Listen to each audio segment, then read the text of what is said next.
Hi అండి. ఈ వీడియోలో బొంబాయి చట్నీ రెసిపీ చూద్దామండి. పూరితో కానీ దోశతో కానీ చాలా బాగుంటుందండి.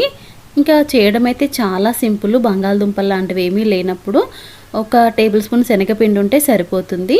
ఇక్కడ నేను చేసింది అయితే ఒక 2-3 మెంబర్స్కి హ్యాపీగా సరిపోతుంది. ఒక 10 మినిట్స్లో రెడీ అయిపోతుందండి. చాలా సింపుల్. ఇంకా ఈ బొంబాయి చట్నీ చేయడానికైతే ముందుగా స్టవ్ పైన గిన్నె పెట్టేసి 1 టేబుల్ స్పూన్ నూనె వేసి, నూనె వేడెక్కిన తర్వాత పోపు దినుసులు వేయాలి.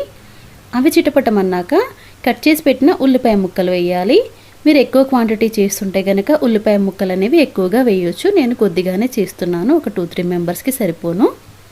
ఇంక ఉల్లిపాయ పచ్చిమిర్చి కొంచెం వేగిన తర్వాత కరివేపాకు, అల్లం వెల్లుల్లి పేస్ట్ ఒక 1/2 టీ స్పూన్ వేసానంతే. ఇంకా అవి కూడా మరి కాసేపు వేయించిన తర్వాత మీడియం సైజ్ టమాటా ఒకటి కట్ చేసి వేయాలి.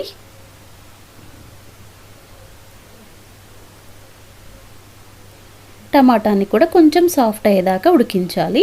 1 టీ స్పూన్ ఉప్పు, ఒక 1/2 టీ స్పూన్ కానీ 1/4 టీ స్పూన్ కానీ మీ దగ్గర ఉన్న పసుపు కలర్ని బట్టి మీరు యూజ్ చేయండి. నేనైతే ఒక 1/4 టీ స్పూన్ వేసాను ఇక్కడ.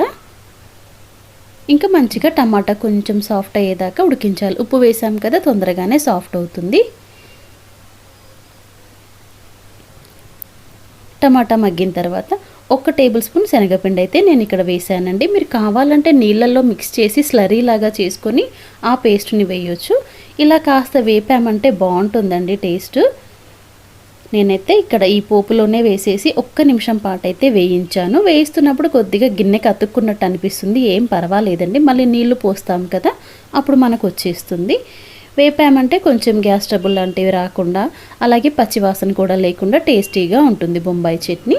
ఒకసారి వేయించి ట్రై చేసి చూడండి. అంతే అండి, 1 కప్పు దాకా నీళ్ళైతే పోసాను ఇక్కడ. మూత పెట్టి ఉడికించామంటే మంచిగా చిక్కగా ఉడుకుతుంది. ఒక 5-6 మినిట్స్ ఉడికిస్తే సరిపోతుందండి.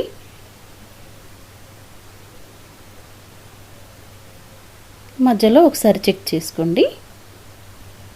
అంతే అండి, రెడీ అయిపోయింది. ఒక 5-6 మినిట్స్ ఉడకంగానే కొత్తిమీర ఆకు వేసేసి స్టవ్ ఆఫ్ చేసుకుంటే బొంబాయి చట్నీ అయితే రెడీ అయిపోయిందండి. మీకు ఒకవేళ కావాలి అనుకుంటే కొంచెం నిమ్మరసం కూడా యాడ్ చేసుకోవచ్చు మీకు ఇష్టమైతే. నిమ్మరసం వేయకపోయినా బాగుంటుంది. మీకు కావాలి కొంచెం ట్యాంగీగా ఉండాలి అనుకుంటే ఒక చెక్క నిమ్మకాయ అలాగా పిండేస్తే సరిపోతుంది. అంతే అండి, బొంబాయి చట్నీ అయితే రెడీ అయిపోయింది.